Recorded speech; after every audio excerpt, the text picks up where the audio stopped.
Здравейте, приятели! Аз съм Дъг Бачелър. Доста неща се случиха напоследък и мисля, че това ни напомня да актуализираме новините относно пророчествата. В контекста на Библията е хубаво да следим заглавията в медиите. Не желая да звуча като личен биограф на папата, тъй като голяма част от тези актуализации са свързани най-вече с това, което прави той. Но този папа езуит е толкова активен и зает в последните 18 месеца, колкото не е бил никой от неговите предшественици. Ето само някои неща, случили се в началото на юни. Знаете, че Библията казва, че преди свършека, преди Исус да дойде, ще има конфедерация, която ще обедини католици, протестанти и спиритизъм. Виждаме това, което новините отразяват, са точно такива събития. Ето, например, на 1 юни папа Франциск говори пред почти 53 000 души, събрани на Олимпийския стадион в Рим. И това са били харизматици от Рим и много други места. Събрани заедно, те се помолиха за папата, говорейки непознати езици. Това не ви ли напомня за нещо вече отразено в новините и случило се не толкова отдавна, когато харизматици се помолиха за папата? Тогава той само изпрати видеопослание по своя смартфон. Но този път той дойде на стадиона и коленичи на своята традиционна молитвена възглавничка. Коленичи и замоли всички да се молят за него. Ватикан Нюс докладва, че това е първият случай в историята, когато папа посещава интернационално харизматично обновително събиране. Така че той дойде и каза, че преди се е чувствал неудобно сред харизматици, но очевидно вече е преодолял това неудобство.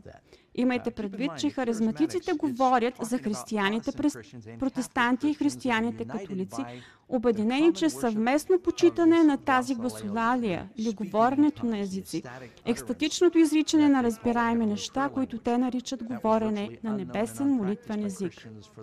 Нещо, което не е било практикувано и познато на християните в последните почти 1900 години. Библията ни казва, че ще има обединение между протестанти, католици и спиритизъм и аз мисля, че особено спиритизмът има съществен принос в това вавилонско бърборене, което все повече навлиза в християнските служби. Нещо друго интересно за отбелязване е, че на това събиране на харизматици да се молят за папата, измежду 50 000 присъстващи имаше 15-членна делегация, съставена от американски религиозни лидери, и между тях беше пастор Джоел Остин. За онези, които не знаят, Джоел Остин е много известен пастор на мегацърквата Лейксайд в Хюстън, Тексас. Грандиозното събиране на стадиона бе на 1 юни, но после, на 5 юни, споменатата делегация от 15 човека, съставена от религиозни и политически лидери на САЩ, се срещна с папата във Ватикан на отделна лична аудиенция. Непосредствено след нея Джоел Остин сподели: да представлявам пасторите в Америка на срещата с римския понтиф бе огромна чест за мен. Не съм сигурен, че се чувствам особено щастлив от неговото изказване, че представлява пасторите в Америка, защото ми се струва, че хората са забравили каква огромна бездна във вярванията разделя католици и протестанти. Вярно е, че преди време Америка беше истински рай за протестантските ценности. Тази страна беше истинско убежище за тези християнски идеали. Но малко по малко всичко това ерозира, приятели. В Откровение 14 глава се казва, че втория звяр от Откровение, за който вярваме, че Съединените американски щати, който кози възлиза от земята и има 2 агнешки рога, но говори като дракон, и който в края ще направи образ на първия звяр. Онзи, който получи смъртоносната рана, но оздравя и след който целият свят ще се зачуди. Точно това наблюдаваме сега, как целият свят се очудва и възхищава. Може да забележите дори в архитектурата на САЩ, как малко по малко погледнете монумента на Вашингтон, а след това обелиска във Ватикана. Вижте сградата на Капитолия и сравнете с купола на Ватикана. Визуално можете да усетите как САЩ постепенно създава образа на звяра. Сега вече може да забележим как се оставят на страна ценностите, които от край време разделят тези 2 континента, и как сега всичко се слива за своето финално обединение. И като че ли папата не е бил достатъчно зает, само няколко дни по-късно той проведе специална среща в Ватикан, на която израелският президент Шимон Перес и палестинският президент Махмуд Абас дойдоха на среща. Освен тях дойде и Вартоломей, патриархът на православната църква. Това е истински впечатляваща картина. Всички те идват в Ватикана, за да говорят за едно нещо – мир. Не ви ли напомня за онзи библейски стих, който казва: когато казват мир, мир, тогава ще дойде внезапно погубление. Само за една година от стъпването си в длъжност, папата зае позиция на един вид посредник за мир. Много интересно. Всъщност, нека ви прочета какво се казва за това събитие в статия от 8 юни в един местен вестник. Тримата лидери, придружени от православния константинополски патриарх Вартоломей, чуха християнски, еврейски и мюсюлмански молитви, произнесени от кардинали, равини и имами. Двучасовата среща в градината на Ватикана включваше молитви от Новия и Стария завет, от Корана, молитви, които бяха четени и произнесени на еврейски, арабски, английски и италиански. За първи път в Ватикана официално се произнасят молитви към Аллах и чете Корана на арабски. И в Ватикан. Само на мен ми се струва това, или нещата наистина се случват. Много хора са се чудели как ще стане това обединяване от последните дни, когато една световна религия ще застави на сили всеки да се покланя по определен начин. Как ще заставите 1 милиард мюсюлмани да заработят в хармония с евреи, християни и протестанти? Мисля, че вече имаме отговор. Папата знае как да ги събере и обедини. Зная, че съм споделял това няколко пъти с много хора, но има един цитат от Великата борба, който непрекъснато изплува в съзнанието ми. Чрез двете големи заблуди, безсмъртието на душата и светостта на неделния ден, Сатана ще подчини народа на измамите си. Докато първата заблуда е основата на спиритизма, втората изразява съгласие с Рим. Протестантите от Съединените щати ще бъдат първите, които ще прострят ръце над пропаста, за да сграбчат ръката на спиритизма. Ще се протегнат над бездната, за да се хванат за римската мощ. И под влиянието на този троен съюз, страната ще последва Рим в погазване правата на съвестта. Великата борба, издание 2006 година. Виждам как това обединение между протестантизъм, католицизъм и спиритизъм започва да се осъществява. Един от много нашумелите филми, които все още върви по екраните на кината, наименуван Is Heaven for Real, разказва историята на момче, което едва оцелява по време на операция на апендикс. И в състояние близко до смъртта, то влиза в общение с хора, които отдавна са починали. Разговор с мъртвите. Това е спиритизмът в основата си. И ние имаме католици и протестанти. Всички те прегърнали това разбиране. Искам да кажа, какво друго може да значи това, че папата има власт да обяви двама предишни папи за светии, на които може да се молите. Не е ли това молитви към мъртви? Видяхме това да се случва през последният месец. Това е един продължителен марш, който няма да свърши скоро.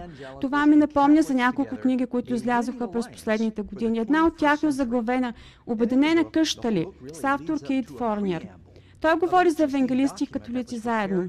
В книгата цялата книга се явява като увод към един интересен документ, приготвен за третото хилядолетие, заглавен "Евангелисти и католици заедно. Християнската мисия за третото хилядолетие". Този документ, подписан от хиляди религиозни лидери, за които много хора са забравили, е създаден през 1994 година. Предначертали са планове за съвместната работа на католици, харизматици и евангелисти за изграждане на обединение за промяна на обществото. И знаете ли какво? Те маршируват последователно за изпълнението на плана си, точно както е предречено. Между другото, този документ може да бъде намерен онлайн, озаглавен "Евангелисти и католици заедно. Християнската мисия на третото хилядолетие". Сред нещата, за които говорят, е следното: ние не трябва да евангелизираме вярващи от другите религии. Католиците особено не искат протестанти да се опитват да евангелизират техни вярващи, така че подписалите са се съгласили с това. Те също така вярват, че трябва да се използва гражданска власт и правителството за налагане на определени морални ценности.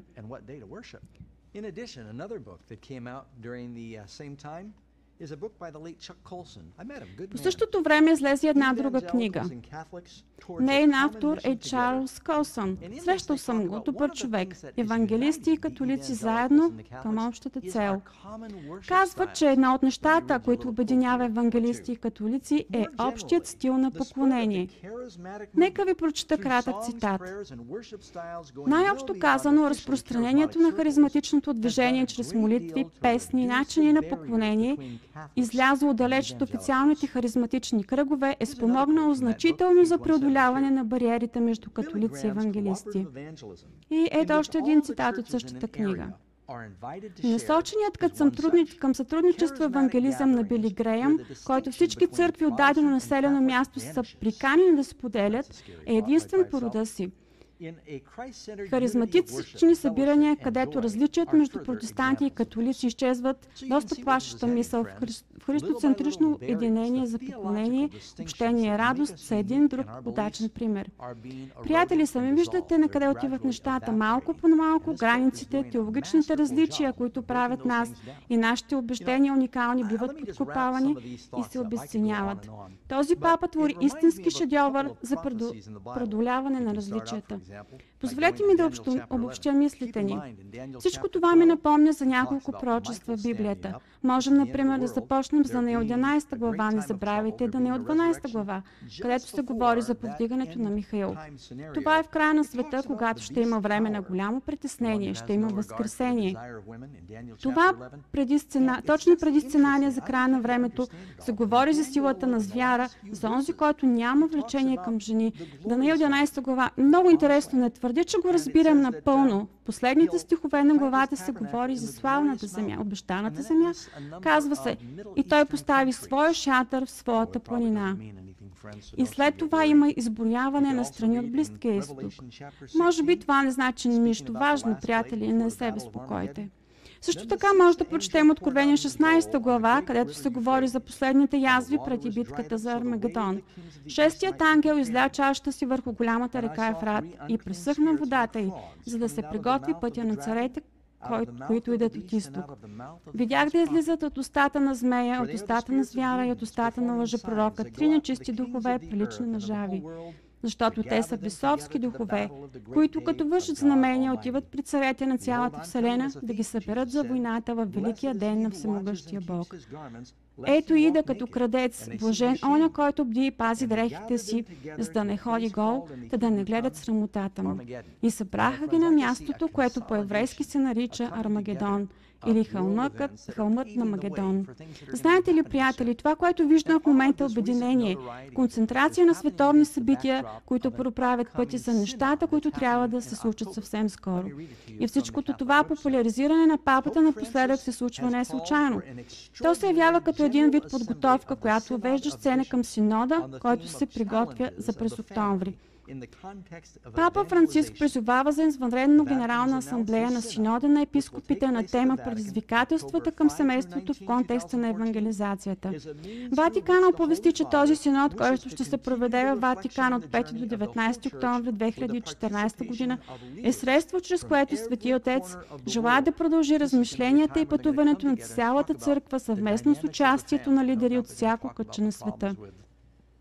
Това ще е време, когато ще се съберат и ще обсъждат движещата сила на семейството. Няма съмнение, че ще се говори за проблемите с хомосексуалността и как те се свързват с дефиницията за брака, ще обсъждат абортите. Очаквам също така да говорят за важността на неделното поклонение в обединяване на семейството.